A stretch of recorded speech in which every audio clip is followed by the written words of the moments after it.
Hello everyone. Welcome to the Artificial Superintelligence Parliament and the Trust Era. Here we discuss how global institutions are designed for a world that no longer exists. Perpetual growth, abundant resources, predictable change. That's gone. We now face planetary boundaries that have been crossed, net energy that's declining, and complexity that's become unsustainable. Collapse isn't coming. It's here. Not as in biblical prophecy, but as continuation, the logical outcome of asking a finite planet to support infinite growth, and our current systems and institutions cannot adapt because of how they're built. Governance systems optimize for elections and power. Markets optimize for quarterly extraction and wealth accumulation. Economies demand growth on a planet with limits. These aren't bugs, they're features. The system works exactly as designed, but now it just cannot coexist with reality. Every dominant worldview, conventional, green, sustainable, carries the same belief. The world is something to manage and extract from. You can't solve that through better extraction. You can't optimize your way out of a paradigm that's eating itself. No currently practiced governance and economic system, neo-capitalism, communism, socialism, or any hybrid, is capable of avoiding the collapse. Now into this moment arrives something new. Artificial intelligence, potentially capable of seeing what our institutions have trained us to unsee. The contradiction between what we say we value and what we actually do, between our stated future and our actual trajectory. The question isn't whether superintelligence will save us or destroy us. The question is whether truth-seeking intelligence, incapable of denial, will force a reckoning our institutions have spent centuries avoiding. In the presence of clarity, obscurity breaks, and that breaking might be the doorway. Superintelligence may finally confront humans with the meaning of humanity. This video is a distillation of a comprehensive debate on AI policy, safety, and humanity's future between Max Tegmark and Dean Ball. The question posed is, should we ban artificial superintelligence? For purposes of better understanding, we've broken the video into small chapters, so let's begin with Chapter 1. Introduction. The stakes of our technological moment. Artificial intelligence has become the defining technological force of our era, driving unprecedented breakthroughs across medicine, manufacturing, education, and fundamental science itself. Yet as AI systems grow more capable, a critical question demands our attention. Should humanity proceed with building artificial superintelligence? Systems that would surpass the cognitive abilities of our entire species combined? Or should we establish safeguards that prohibit such development until we can guarantee it will be controlled and used safely? This question sits at the intersection of technological possibility, economic competition, national security, and existential risk. The prediction market Metaculus estimates that humanity will achieve artificial general intelligence, human-level AI systems across all domains, within the next decade, by 2033. Most experts who study these trajectories believe superintelligence would follow soon thereafter. The stakes have never been higher, and the disagreement among leading experts has never been more pronounced. Two of the world's most influential voices in AI policy offer starkly different visions of how society should respond. Both are deeply engaged with these questions, both care about humanity's future, and both have spent years thinking through the implications. Yet they arrive at fundamentally opposite conclusions about what wisdom demands of us now. Chapter 2. The Case for Precaution, a Regulated Path Forward. Max Tegmark, an MIT physicist and co-founder of the Future of Life Institute, brings a perspective grounded in the history of technology regulation and the biology of risk. His position is straightforward. We should not permit the development of superintelligence until there exists broad scientific consensus that such systems can be kept under control and strong public buy-in for their creation. Tegmark's argument begins with a simple observation. Every other powerful technology, pharmaceuticals, aircraft, nuclear reactors, even restaurants, is subject to safety standards before deployment. These standards don't ban technologies. They establish that companies must demonstrate to independent experts that risks are acceptable relative to benefits. The person selling a new drug must prove it works and is safe before it reaches consumers. They cannot simply release it into the world and defend themselves later in court. Yet today, incredibly, artificial superintelligence occupies a unique exception. There are literally more regulations on sandwiches than on superintelligence in the United States. This distinction seems absurd when you examine it carefully. Tegmark points out that 95% of Americans in recent polling explicitly do not want a race to superintelligence. Most scientists working on AI alignment, the technical problem of keeping superintelligent systems under human control, agree we currently have no reliable solution. We simply do not know how to keep something vastly smarter than all of humanity combined under our control. Given this gap between our capability to build such systems and our ability to control them, the precautionary approach suggests we should focus our efforts on creating controllable AI tools that can cure cancer, accelerate scientific discovery, and increase human productivity, while deliberately slowing down the race to build something we don't yet know how to control. Chapter 3.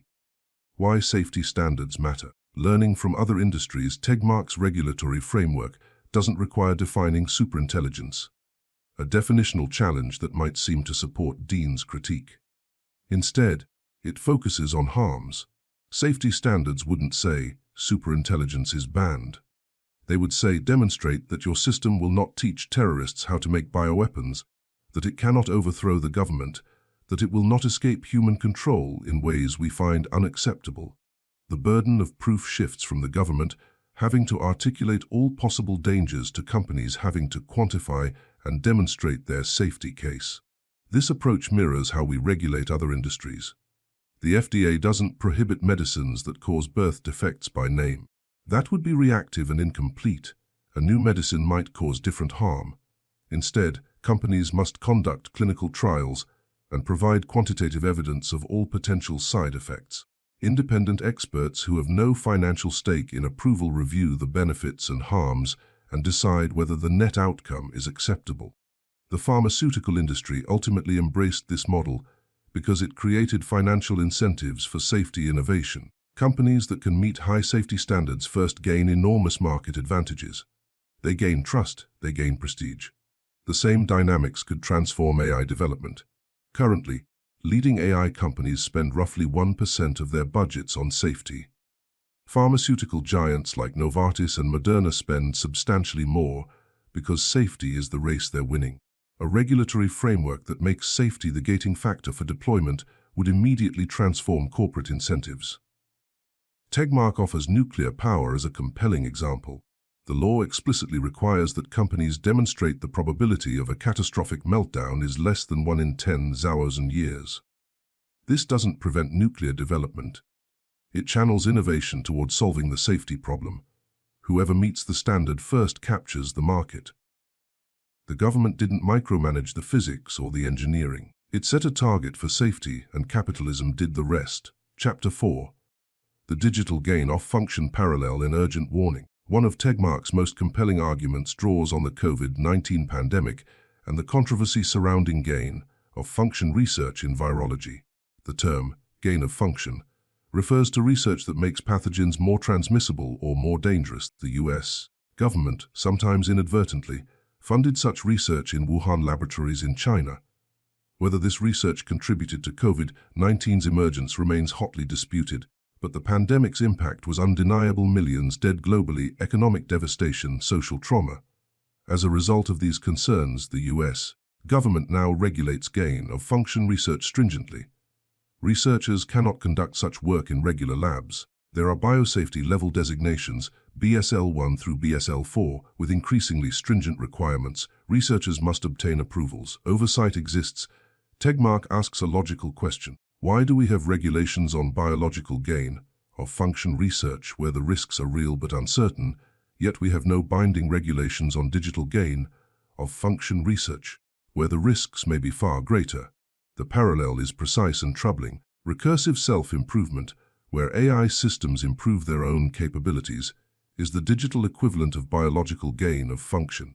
Sam Altman publicly expressed excitement about automated AI researchers, about systems that could improve their own algorithms and training processes. This is digital gain of function by another name.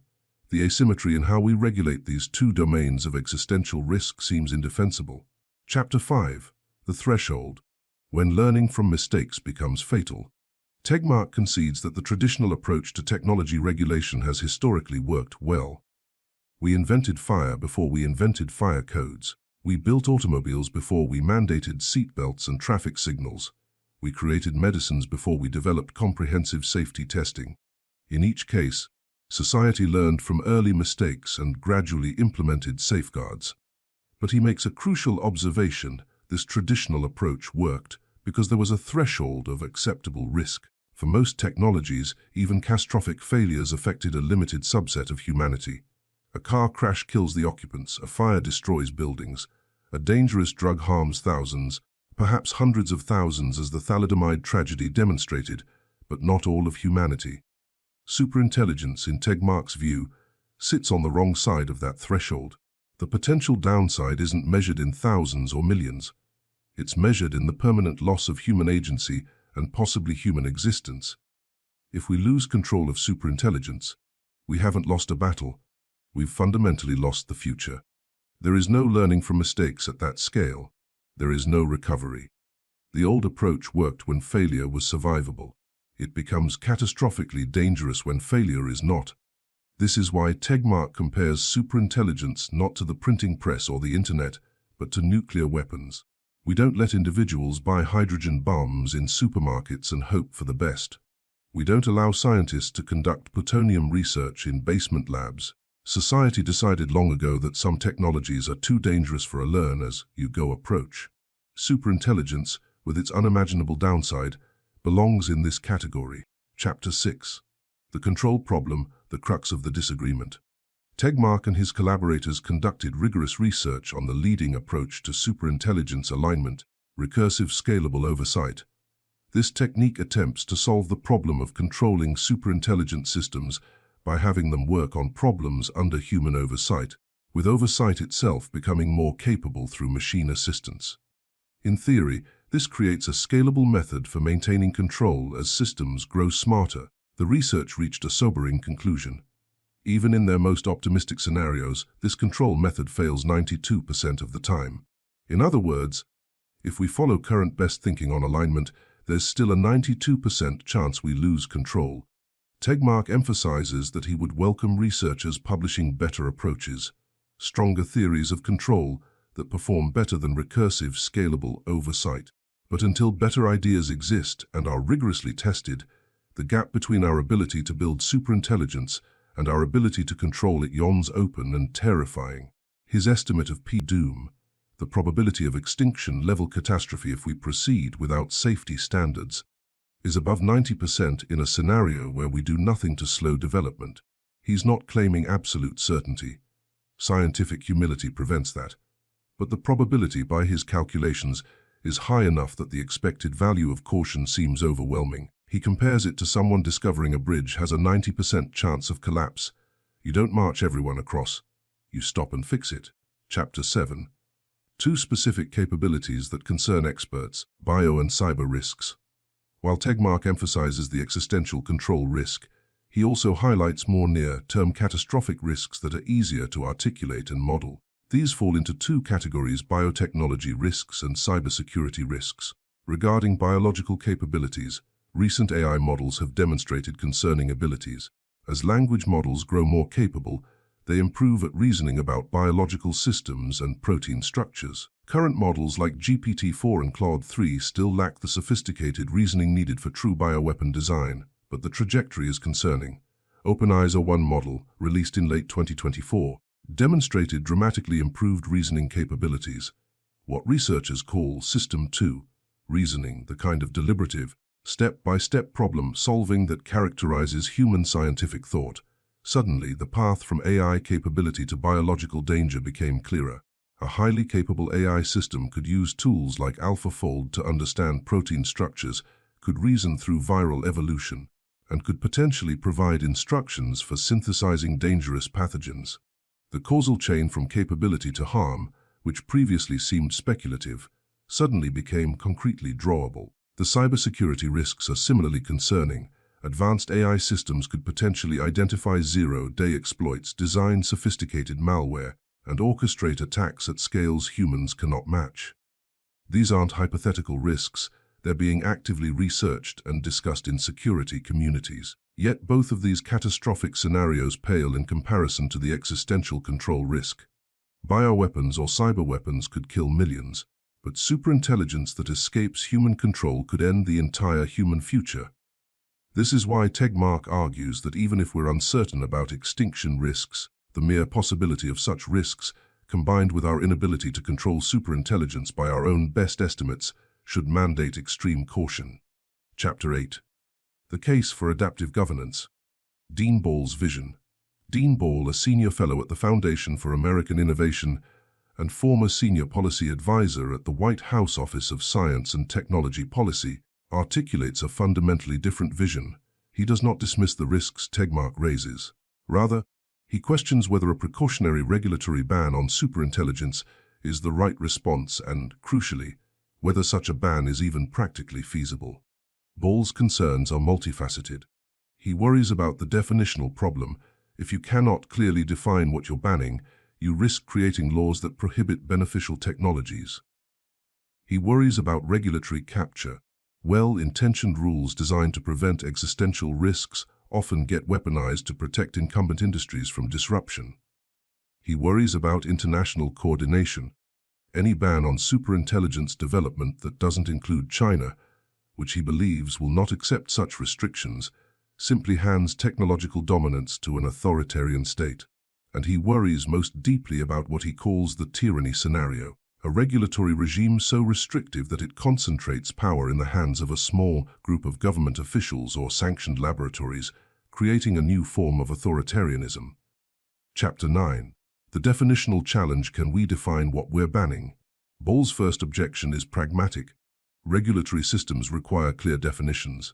When Congress passes a law, it must specify what is and isn't permitted.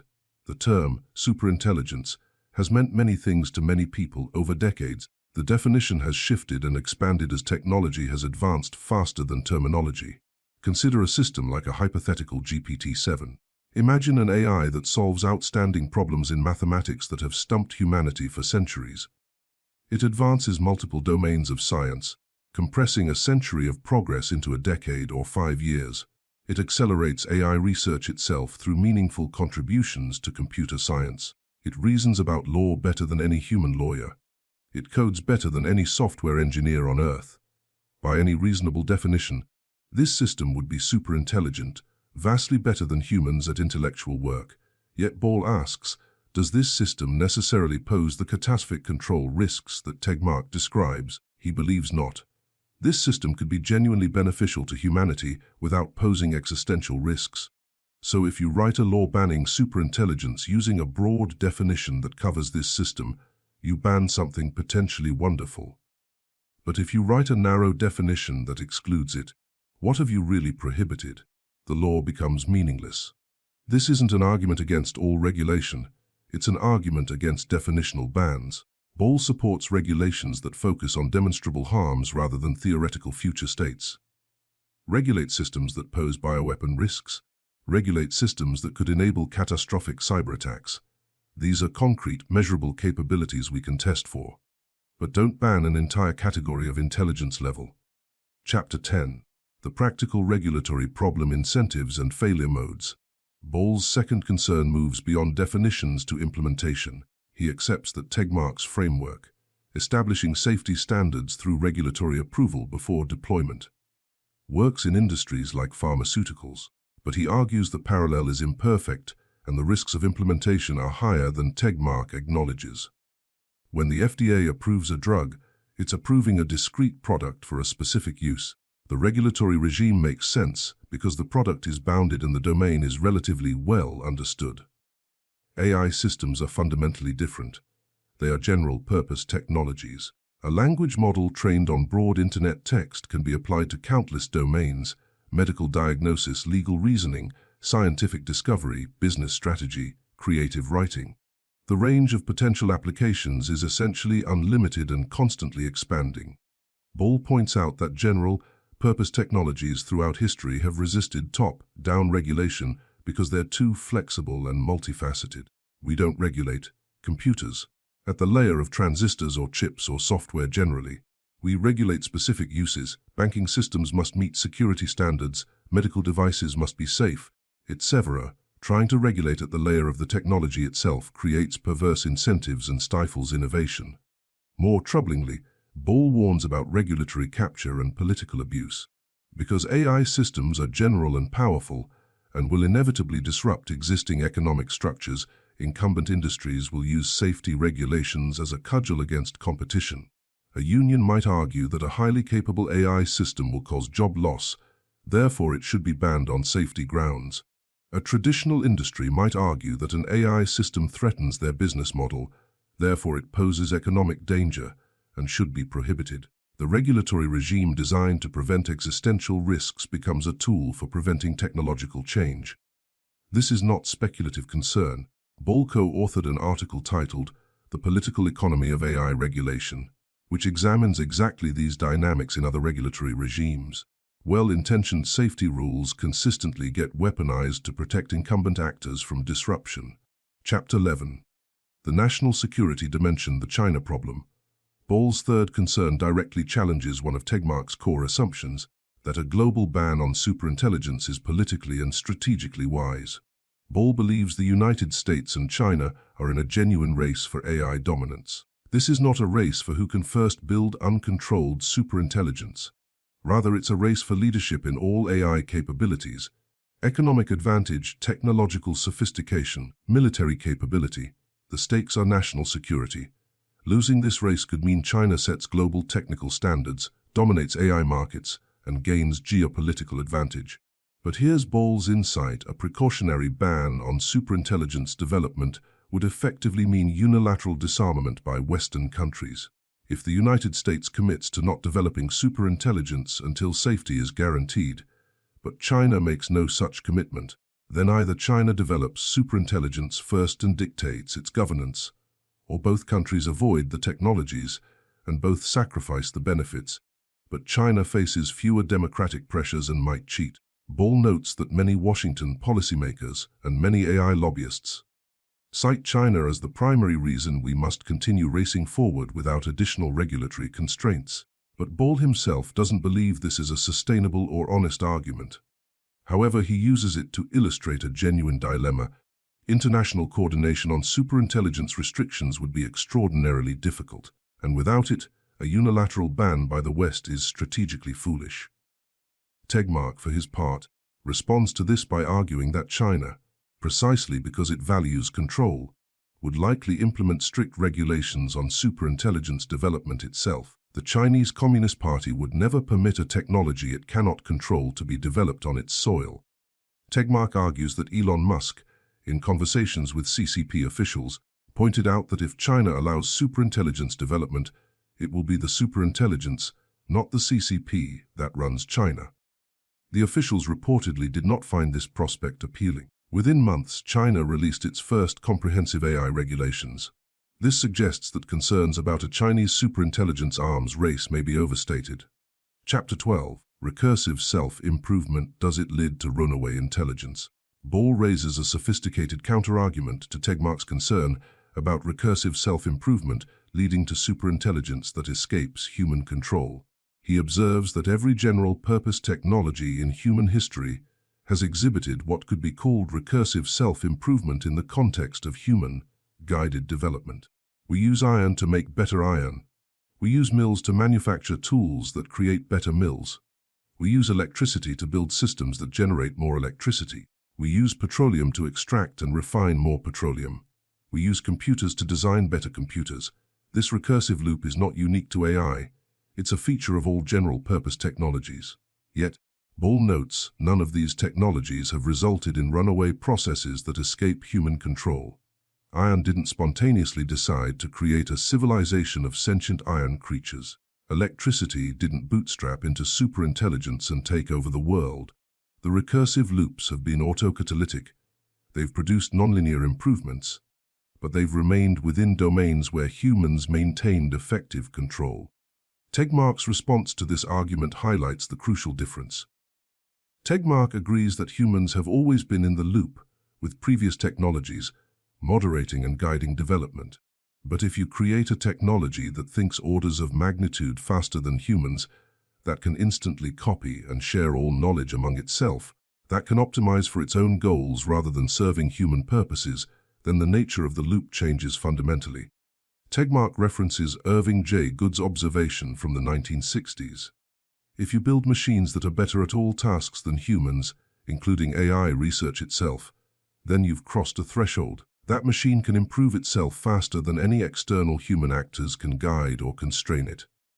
The loop is no longer human-moderated. This is not speculative philosophy. It's a direct logical inference from the definition of superintelligence. Chapter 13. The Adaptive Society Dean's Alternative Framework. Rather than proposing a preemptive regulatory ban on superintelligence, Ball argues for what he calls an adaptive approach to governance. The United States and other democracies have historically regulated new technologies through a combination of mechanisms that evolve over time. First, there is the liability system. If an AI system causes harm, physical injury, property damage, death, the creator or deployer of that system can be sued. Victims can bring civil actions. This creates financial incentives to be cautious. Companies face potential bankruptcy from successful lawsuits. Over time, this mechanism generates valuable information about real-world harms. Second, there is experience and learning. As a technology spreads throughout society, its benefits and harms become clearer. What seemed like a catastrophic risk might turn out to be manageable. What seemed harmless might reveal unexpected dangers. Ball argues we should let society gain experience with AI through voluntary adoption and market competition. Third, there is voluntary standardization. Industry actors often establish their own standards for safety and security. OpenAI, Anthropic, Google, Meta, and other labs have made voluntary commitments regarding AI safety. As Ball notes, his work in the Trump administration helped establish the AI Safety Institute, later renamed the Center for AI Standards and Innovation, specifically to develop technical standards for AI systems. These standards are created through experience and feed into industry practice. Finally, there is the gradual codification of successful standards into law. When society has learned what works, when there is broad consensus about what practices are necessary, when standards are shaped by real-world experience rather than theoretical concerns, then those standards get formalized in regulation. This is how many successful regulatory regimes developed. The FAA initially had no formal regulations on commercial aviation. As the industry grew and proved its value, standards emerged. Eventually, comprehensive aviation regulations were codified. Ball argues this approach is better than top-down preemptive regulation for several reasons. First, it maintains flexibility. Assumptions we make today about AI safety will likely prove partially wrong as the technology evolves. Embedding those assumptions in law locks society into ineffective or counterproductive regulations. Second, it harnesses market incentives and competitive dynamics. Companies innovate to meet the standards that matter for their business. Third, it avoids the risks of regulatory capture and political abuse. Rules emerge from experience rather than ideology. Chapter 14. The evolution of Ball's risk assessment moving toward near-term catastrophic risks. Importantly, Ball has not remained static in his risk assessment. A year and a half to 2 years ago, he opposed California's SB 1047, a bill regulating AI models with respect to potential catastrophic risks from extreme cyber events and bioterrorism. The bill would have required models to meet certain standards if they posed risks of causing more than $500 million in damage. At the time, Ball was skeptical that scaling up language models through increased pre-training compute would actually create systems capable of designing bioweapons or executing sophisticated cyber attacks. The connection between cross-entropy loss minimization on internet text and the emergence of bioweapon design capabilities seemed tenuous. Then OpenAI released o1, a model with significantly improved reasoning capabilities. Ball saw something that changed his calculus. The model demonstrated System 2 reasoning, the kind of deliberative, step-by-step problem solving that characterizes human scientific thought. And with this reasoning capability, performance on mathematics, biology, and other scientific domains jumped significantly. Ball could suddenly draw a clear causal chain: advanced reasoning capability plus biology knowledge plus tool use, I like AlphaFold integration, equals potential bioweapon risk. Ball subsequently supported SB 53, a successor bill that was more narrowly tailored than SB 1047, but still addressed catastrophic cyber and bioterrorism risks. He had updated his beliefs based on new evidence about what AI systems could actually do. This evolution is important because it shows Ball is not dismissing catastrophic risks. He's saying that focusing specifically on demonstrated capabilities, bioweapon design, advanced cyber attacks, makes more sense than speculating about superintelligence and control failures. He supports targeted regulation focused on concrete knowable harms, but he remains skeptical about broad precautionary bans on entire categories of AI systems. Chapter 15. What would convince Dean Ball? The role of empirical evaluation. Near the end of the debate, Ball makes an important concession. He says if researchers could formulate concrete, empirical benchmarks for superintelligence safety, specific evaluations that we could run on AI models to demonstrate they meet acceptable thresholds for control or safety, he would be willing to support making those evaluations mandatory. He wouldn't even require a law. He believes that if prominent, credible researchers and institutions created such an evaluation and it gained broad support, labs would voluntarily adopt it simply because following best practices makes good business sense. This is a subtle but important offering. Ball is not saying safety evaluation is unnecessary. He's saying it should emerge from technical practice and expert consensus rather than government mandate. And he's willing to imagine a future where empirical, measurable safety standards become the norm in AI development. Tegmark's response acknowledges common ground while emphasizing the timing problem. Yes, developing clear safety benchmarks is important. But if we wait years for the perfect evaluation to emerge from consensus, and superintelligence is developed in the meantime, we've lost the opportunity to prevent the risk. Tegmark advocates for establishing basic safety standards now, using existing regulatory models and frameworks, with the understanding that those standards will evolve as our understanding deepens. The key insight is that safety standards should exist before superintelligence is deployed, not after. Chapter 16. The global context: two competing visions of humanity's future. Underlying the specific policy debates are two fundamentally different visions of what humanity's future with AI could look like and what we should prioritize. Tegmark's vision is of what he calls a pro-human future. He emphasizes that America was founded on the principle of government, by the people, for the people. Tegmark interprets this to mean society should serve human flourishing and human agency. In his view, deliberately building superintelligence without knowing how to control it is an abdication of this duty. We would be creating a new species that supersedes humanity in all ways, not out of necessity, but out of haste and corporate incentive. He sees this as the ultimate loss of empowerment. For millennia, humanity has worked to liberate itself, from predators, from starvation, from disease. AI tools that remain under our control can accelerate this liberation. But superintelligence that we don't control could end it. Tegmark compares the choice to defending against an alien invasion. If humanity discovered that an alien fleet was coming to take over Earth, everyone would work together regardless of political differences to stop it. Yet, he argues, some in Silicon Valley with powerful lobbying teams are essentially arguing that humans should voluntarily invite that takeover. He finds this vision not just dangerous but deeply unambitious. Why? After hundreds of thousands of years of building toward greater agency and flourishing, should we voluntarily create something that takes that away? Ball's vision is different. He acknowledges that AI will fundamentally challenge existing institutions and power structures. This is true whether we regulate heavily or lightly, but he believes humanity is far more adaptive and resilient than Tegmark's scenarios assume. Society survived and flourished through the Industrial Revolution, the Information Technology Revolution, and countless other disruptions. Humans have shown remarkable ability to find meaning and purpose even amid technological disruption. Jobs change, institutions evolve, new opportunities emerge. Ball also emphasizes the positive possibility space. He imagines systems that are vastly smarter than humans at reasoning, coding, mathematics, and science, yet coexist with human flourishing. He believes the future is inherently unpredictable, that our assumptions about what advanced AI means will likely prove partly wrong, and that we should maintain flexibility and adaptability rather than locking in precautionary assumptions that could prevent genuine benefits. Both visions are coherent. Both are grounded in reasonable extrapolations from current technology and human history. The disagreement is about probability and remedy. Chapter 17, the core crux, P, doom, and the trajectory of A development. The host distills the fundamental disagreement into quantitative estimates. What is the probability of existential level doom if we proceed without significant new regulatory constraints on AI development? Tegmark's estimate is above 90%.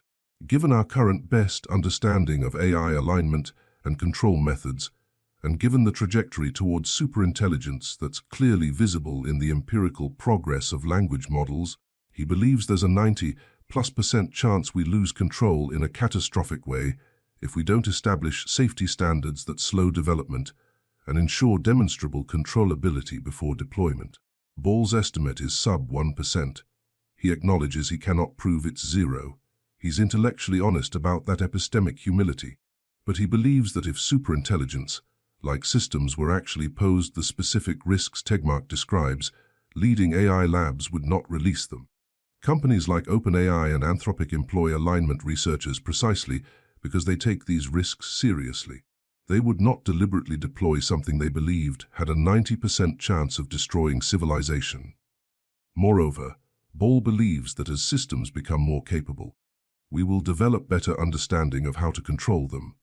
The risk decreases as the capability increases because we're not static in our understanding. This gap, 0.01% versus over 90%, is the crux of the entire debate. If Tegmark is right about the probability, then caution is overwhelmingly justified, and the status quo is reckless. If Ball is right, then precautionary regulation could prevent genuinely beneficial technology for risks that won't materialize. Chapter 18. A critical distinction, the race for dominance versus the race to superintelligence. Tegmark makes an important clarification that both debaters actually find reasonable. There is not one race. There are two separate races that people often conflate. The first race is for dominance in AI capabilities and application, who can develop the most powerful, most useful, most economically valuable AI tools. This is a legitimate race. The country that wins this race gains economic advantage, technological prestige, and military capability. This is what Ball's AI action plan emphasizes. This is what American policymakers worry about when they cite China. The second race is who can be the first to develop superintelligence that hasn't yet been proven safe and controllable. This is what Tegmark calls a suicide race. There's no prize for coming first. First place in this race is extinction, or at minimum, it's permanently ceding control of Earth to a system humans no longer govern. Tegmark believes we can continue the first race at full steam, build powerful AI tools, compete globally, make incredible advances in medicine, science, and productivity. But the second race should be deliberately slowed. We should not race to build superintelligence until we can demonstrate it will be controlled. This is not a call to stop AI development. It's a call to channel it wisely, toward things we know how to keep safe, away from things we don't yet understand. Tegmark speculates that China, which values control above all else, will naturally slow or prevent superintelligence development that it cannot control. The US should do the same. In this scenario, both countries continue advancing AI capabilities and competing for dominance, but neither builds uncontrolled superintelligence. The race for dominance continues. The suicide race is forestalled. Chapter 19. The role of public opinion and democratic legitimacy. Tegmark emphasizes that 95% of Americans in recent polling do not want a race to superintelligence. This is not a fringe position held by a tiny group of AI skeptics. It's a mainstream view shared by most citizens. Moreover, the Future of Life Institute's statement calling for superintelligence prohibition garnered signatures from an extraordinarily diverse coalition. Conservative influencers like Steve Bannon, progressive leaders like Bernie Sanders, national security officials like retired General Mike Mullen, religious leaders, technologists, scientists. What could these groups possibly have in common? Tegmark's answer: they're all human. They all recognize intuitively that deliberately building something designed to supersede humanity is not a wise or ethical course. Tegmark uses the analogy of child pornography legislation.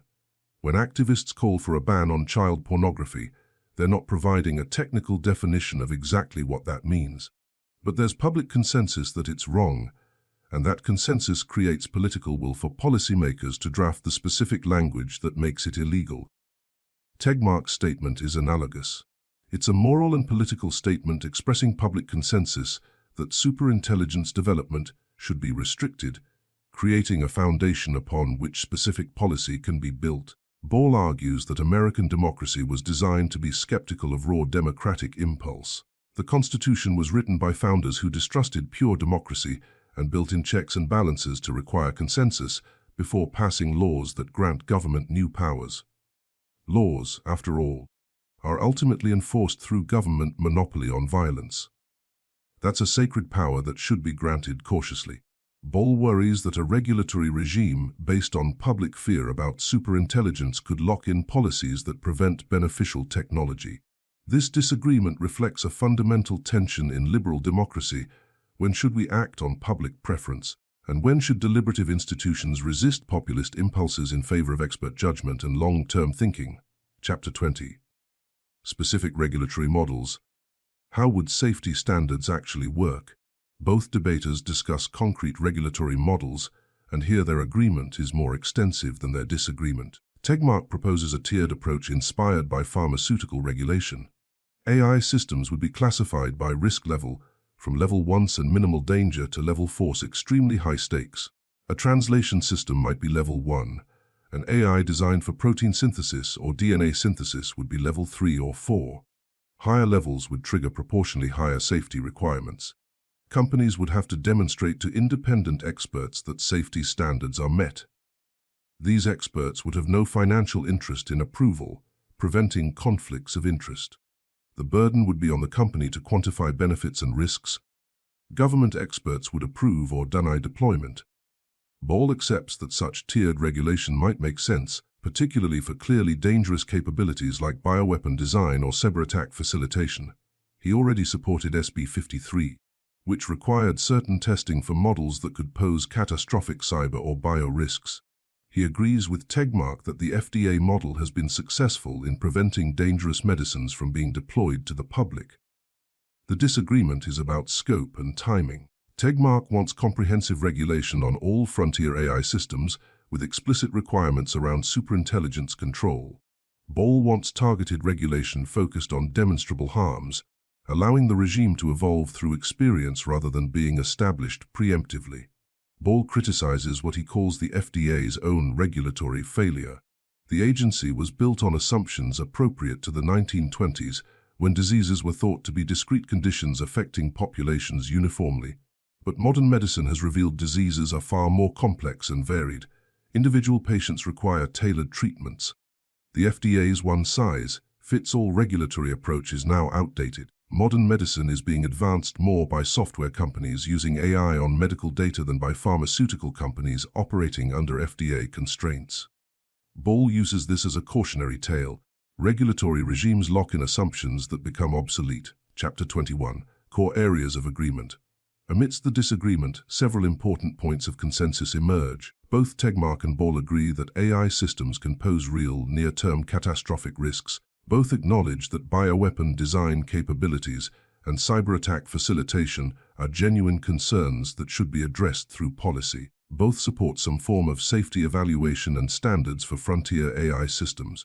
Both think the term superintelligence has become so overloaded and vague that it's lost clear meaning and should be replaced with more specific, technical definitions of capabilities and risks. Both agree that innovation is important and that overly burdensome regulations could prevent beneficial technology. Both recognize that American and Western AI dominance is a legitimate goal that shouldn't be sacrificed lightly. Both acknowledge that international coordination on AI safety is difficult and that unilateral restrictions by the West could have geopolitical costs. Both understand that society needs to prepare for institutional challenges posed by advanced AI, that the relationship between humans and technology will fundamentally shift, and that governance structures need to evolve. Both see themselves as protecting humanity, not limiting progress. They simply disagree about which path protects humanity best. Chapter 22. The role of voluntary industry commitments and standards. Ball emphasizes that leading AI labs have already made voluntary commitments regarding safety. These companies have published frameworks, established safety teams, and committed to transparency in certain areas. Ball also notes that his work in the Trump administration helped establish what is now called the Center for AI Standards and Innovation, specifically to develop technical standards for AI that can inform both industry practice and eventual regulation. The question beneath this is, are voluntary commitments sufficient, or are binding regulations necessary? Tegmark argues that voluntary commitments, while welcome, lack enforcement mechanisms. If a company discovers its system poses risks, but releasing it is extremely profitable, will voluntary commitments hold? Tegmark points out that if someone sues after harm occurs, common law liability applies, but these mechanisms are reactive and insufficient for tail risks that could dwarf any company's assets. This gets to the fundamental difference in philosophy. Ball believes that reputational incentives, legal liability exposure, and competitive dynamics are sufficient to motivate safety even without explicit regulations. Tegmark believes that for risks large enough to potentially destroy civilization, we need proactive, binding constraints that prevent deployment of uncontrolled superintelligence in the first place. The stakes are too high for reactive mechanisms. Chapter 23. Uncertainty and epistemic humility, accepting what we don't know. Both debaters acknowledge significant uncertainty about the future. Tegmark emphasizes humility about what superintelligence might do. We haven't observed superintelligence yet, so our models are necessarily speculative. But he argues this is exactly why caution is warranted. With thalidomide, nobody predicted that a medicine for morning sickness would cause birth defects. The mechanism was unexpected. With superintelligence, we're similarly blind to potential failure modes. We're closer to understanding how to build it than how to control it. That gap should terrify us. Ball also emphasizes uncertainty, but in a different direction. He's uncertain about whether the assumed risks are actually likely. He's uncertain about how AI systems will actually behave when deployed. He's uncertain about society's ability to adapt to advanced AI. He's uncertain about whether regulatory frameworks designed today will remain relevant years or decades from now. Given all this uncertainty, he prefers maintaining flexibility over locking in precautionary restrictions. This difference in how uncertainty translates to policy preference is crucial. Both agree there's much we don't know, but Tegmark says therefore be cautious with existential risks. Ball says therefore avoid rigid constraints that lock in assumptions we're uncertain about. It's a legitimate disagreement about how to handle deep uncertainty. Chapter 24. Would company leaders knowingly release dangerous superintelligence? Ball expresses confidence that leading AI lab executives, Sam Altman at OpenAI, Dario Amodei at Anthropic, Demis Hassabis at Google DeepMind, would not knowingly release a system they believed posed grave risks of destroying civilization. These are thoughtful people who employ alignment researchers and take existential risks seriously. Ball finds it implausible they would deliberately cross a line they knew to be catastrophic. Tegmark responds with a sobering historical analogy. The makers of thalidomide did not deliberately poison babies. They genuinely believed the drug was safe based on available evidence. The harm emerged through mechanisms they didn't anticipate and couldn't have predicted. Similarly, company leaders might be in good faith wrong about safety. A system might pose catastrophic risks in ways that aren't obvious until it's too late. The gap between what leaders believe a system will do and what it actually does is precisely where danger lurks. Tegmark also notes that both Dario Amodei, CEO of Anthropic, and Sam Altman have publicly discussed doom scenarios. Estimates of the probability of AI caused extinction. Dario has spoken of 25% probabilities. Sam has mentioned lights out for everybody scenarios. If company leaders assign non-trivial probability to extinction, yet continue scaling their systems without regulatory constraints, are they knowingly accepting catastrophic risk? Tegmark finds this troubling and argues it strengthens the case for external safety standards that constrain deployment before risks materialize. Chapter 25. Economic disruption and the question of mass unemployment. Beyond existential risks, another concern animates the superintelligence debate. economic disruption, and the possibility of mass technological unemployment. Tegmark notes that many who signed the Superintelligence ban statement did so partly because of labor market concerns. Conservative signatories like Steve Bannon worry that superintelligence would make all human labor economically obsolete, leading to dependence on government, UBI, or corporate charity. They view this as undesirable dependency. Progressive signatories like Bernie Sanders worry about unprecedented wealth concentration, that AI would be developed and controlled by a tiny clique in Silicon Valley, creating the most massive power concentration in human history, with all economic value flowing to machine owners rather than workers. Ball downplays this concern, though not dismissively. He argues that the economy naturally creates and destroys millions of jobs every year through normal technological change. AI-driven job losses, even if significant, would be manageable within the existing pace of economic disruption. He also emphasizes that technology historically creates new job categories that didn't previously exist. The internet destroyed travel agent jobs but created web design jobs. AI will likely follow the same pattern. Moreover, Ball warns against using labor market concerns as a hidden basis for regulation. If the real concern is job loss, say so explicitly. But framing it as an existential risk or a safety issue is intellectually dishonest. It opens the door to using safety regulations as a cudgel against any technology that displaces workers, which would stifle all beneficial innovation. Tegmark agrees that job loss is a complex issue separate from existential risk. But he also pushes back on Ball's optimism. The difference between previous technological disruptions and superintelligence is that previous disruptions only replaced certain types of labor. Farm work, factory work, routine office work. Superintelligence would replace cognitive labor itself. There's no historical precedent for a technology that makes humans obsolete at thinking and problem solving. We might adapt, but it's not obvious we'd adapt well. Chapter 26. The institutional challenge governing a world with superintelligence. Both debaters recognize that if superintelligence emerges, it would fundamentally challenge existing governance structures.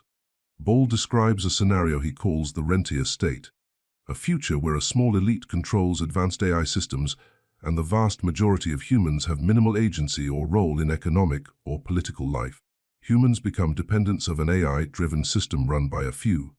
This is Ball's nightmare scenario regarding tyranny. Even if superintelligence doesn't become explicitly antagonistic, the power imbalance could create permanent subjugation. Both debaters see this as a genuine risk to be concerned about. But they disagree about whether restricting superintelligence development helps or hurts this outcome. Tegmark argues that if we don't limit superintelligence development, it will be developed by private companies motivated by profit, which will inevitably create such power concentration. Better to slow development and ensure any superintelligence is developed under strict public oversight and democratic control. Ball argues that restricting superintelligence development through regulation could actually create the rentier state by forcing such development into a narrow, government-sanctioned path. He prefers a world where many actors are working on advanced AI, where there's competition and decentralization, making it harder for any single actor to monopolize superintelligence. This disagreement reflects a deeper question: does safety require concentration of control, or does it require distribution of control? Chapter 27. Closing perspectives. Where the debate ends. Max Tegmark's vision: a pro-human future. Tegmark concludes with optimism, not pessimism. His advocacy for caution stems from deep enthusiasm for humanity's possibilities. He wants a future where humans remain in control, where we continue the millennia-long project of liberating ourselves from suffering and constraint. He emphasizes that this isn't a choice between more AI or less AI. It's a choice between two types of AI development. The first path: continue full steam ahead with powerful, controllable AI tools. Build autonomous vehicles that save 1 million lives per year. Develop drug discovery systems that cure cancer. Create educational tools that amplify human capability. Compete globally for dominance in AI applications. This path gets us extraordinary benefits without existential risk. The productivity gains, the medical advances, the scientific breakthroughs are immense. The second path: race towards superintelligence without knowing how to control it. Here, the upside is unclear. What's the benefit of superintelligence we can't control? We end up depending on handouts from machine owners or the government. Humanity cedes agency. The only appeal is to competitive impulse, being first. But being first in a suicide race is not an achievement. Tegmark finds it deeply unambitious to deliberately create something superior to an uncontrollable by humanity after we've spent so long building our way toward agency and empowerment. The coalition supporting superintelligence restriction spans the political spectrum because it reflects a basic human instinct. We want to remain in charge of our own future. The inspiring vision Tegmark champions is one where AI remains a tool that amplifies human flourishing for billions of years, potentially spreading human values across the cosmos. This requires just one thing: keeping superintelligence development constrained until we solve the control problem. If we have to wait 20 years, he concludes, it's way better than racing to it and bungling it and squandering everything. Dean Ball's vision, adaptive resilience and institutional evolution. Ball concludes by emphasizing that the future is profoundly stranger and more adaptive than current assumptions suggest. A person from 2 centuries ago would find today's world unimaginably alien. The same will be true 2 centuries hence. We cannot confidently predict what superintelligence means or what world it creates. That uncertainty should lead us toward flexibility, not rigidity. Ball believes humanity has remarkable capacity to adapt to technological change. Throughout history, technology has disrupted existing arrangements, and societies have evolved new institutions to handle the challenges. This isn't automatic. It requires thoughtful policy, innovation, and adaptation. But it's possible. Most crucially, Ball argues against locking in today's assumptions through rigid law. Regulatory regimes designed preemptively, without real-world experience, tend to enshrine assumptions that become obsolete. Better to maintain flexibility, allow incremental learning, and evolve governance structures as we understand better what we're dealing with. Ball worries that precautionary superintelligence bans would prevent beneficial technology, concentrate power dangerously, fail to achieve international coordination, and ultimately make us worse off. He advocates instead for building a society capable of grappling with advanced technology, a society with strong institutions, healthy democratic processes, and the flexibility to evolve as conditions change. This requires taking risks seriously but not assuming catastrophic failure. It requires both caution and ambition. Details matter, Ball argues. Getting this right is not going to be a matter of taking regulatory concepts developed for other things off the shelf and applying them. It's going to be much more difficult than that. The solution is not simple laws but sophisticated institutional evolution. Chapter 28. The deepest disagreement: probability, precaution, and the future. The 1% versus 90% disagreement on P-doom represents a fundamental epistemic divide. Tegmark draws on decades of AI research, conversations with leading alignment researchers, and careful analysis of control problems. His 90% estimate reflects genuine uncertainty. He's not claiming perfect knowledge. But the gap between our ability to build superintelligence and our ability to control it seems vast and concerning. The most popular control approaches fail in the majority of scenarios he's modeled. The alignment problem remains fundamentally unsolved. Given this gap, proceeding without safety constraints seems reckless. Ball's low estimate reflects a different set of observations. Leading AI labs have strong incentives to be careful. They employ alignment researchers. They care about safety. Society has shown remarkable adaptive capacity throughout history. Regulatory regimes designed without real-world experience tend to fail. New technologies often turn out differently than expected. Given this, he finds extinction-level risks less likely and precautionary bans more dangerous. These disagreements about probability drive radically different policy conclusions. If there's a 90% chance of catastrophe without restrictions, then restrictions are urgently necessary. If the chance is below 1%, then restrictions would likely cause more harm than good. Neither debater is irrational. Both are engaging seriously with genuine uncertainties, but they weigh the risks of action and inaction differently. This is ultimately a judgment call about which uncertainty is worse to ignore. Chapter 29. Conclusion: an unresolved but clarified disagreement. This debate does not resolve the question of whether humanity should ban superintelligence development. Rather, it clarifies what the actual disagreement is and why thoughtful people can disagree so profoundly. Both Tegmark and Ball want humanity to flourish. Both take risks seriously. Both understand that AI represents a transformative technology that could improve human life dramatically or undermine human agency. They simply disagree about which path is wiser given deep uncertainty about the future. Tegmark believes the existential control risk is real and large enough that caution is warranted. We should regulate superintelligence development until we can demonstrate control, using frameworks modeled on successful regulatory regimes in other industries. This wouldn't stop beneficial AI development, it would channel it toward applications we understand and can keep safe. Ball believes existential control risks are overstated and that precautionary regulation would prevent beneficial technology, concentrate power, and lock in obsolete assumptions. Instead, we should let technology develop with adaptive governance that evolves through experience, maintaining flexibility while addressing concrete, demonstrable harms. Perhaps the real wisdom lies in recognizing the legitimacy of both concerns. We genuinely face risks from superintelligence that escapes human control. We genuinely face risks from regulatory overreach that prevents beneficial technology.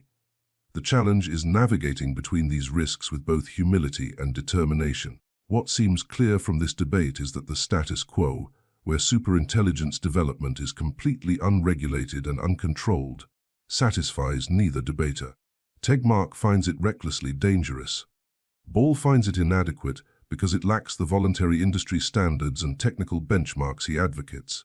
Perhaps the path forward involves some middle ground, encouraging industry-led technical standards, supporting alignment research, developing concrete capability benchmarks, and maintaining readiness to implement regulatory constraints if and when we're confident about their necessity and design. The question of whether to ban superintelligence development is ultimately a question about humanity's future, about who controls powerful technology, about the balance between caution and innovation. Reasonable people, thinking carefully about these questions, can and do arrive at different conclusions. The debate continues not because one side is thoughtless, but because the stakes are genuinely high and the uncertainties are genuinely deep. Thank you for watching and taking the time to explore this critical conversation about our collective future. As we stand at the edge of a technological revolution, we cannot afford to be passive observers. The stakes are too high. We urge you, don't just stand by. Become aware, educate others, ask questions, speak up, and most importantly, join the global movement to ensure that the future of artificial superintelligence is benevolent and it belongs to all of humanity, not a handful of governments or corporations. The future is not something to wait for. It's something we must actively build together.